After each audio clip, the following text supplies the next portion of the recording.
Mga bay, di ana ang mga balita gikan sa Visayas ug Mindanao gipaabot ug gihulat no si Vice President Sara Duterte karong adlaw didto sa pista sa Digos. Live nga mo balita para kanato si Bril Montalvo gikan sa News 5 Mindanao. Bril.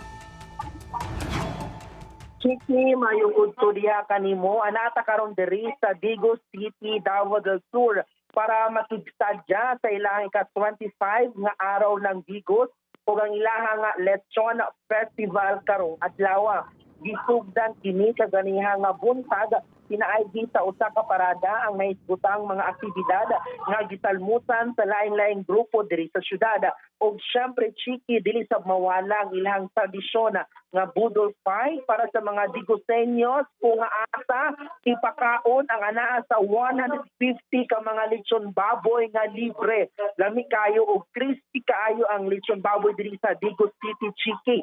Og bantay sarado sa kapulisan ang palibot sa syudad kung asa gipahigayon ang mga aktibidad para nausab sa seguridad sa mga tao nga misalmot diri karong adlaw sa Chiki. Gideklara sa Malacañang isip local non-working holiday diri sa Digos City para sa ilahang araw ng Digos. O karon Chiki sa kasamtangan satya na kayo diri sa Digos City o ginapaabot na lang unsa mang oras karong hapon na sa pagtambong ni Vice President Sara Duterte isip guest speaker sa maong celebration. So karon wala pa niabot si VP Sara ug excited na ang mga tao diri nga makit-an siya diri sa Digos karong hapon na. Balik sa imo, Chiki.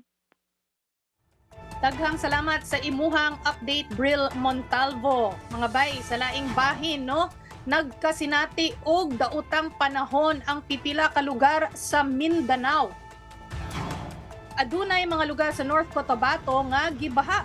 Nakuha pa sa video ang bus ug sakyanan nga nalisuran og tabok sa kalsada dinha sa lungsod sa President Roxas tungod kay taas kaayo ang baha.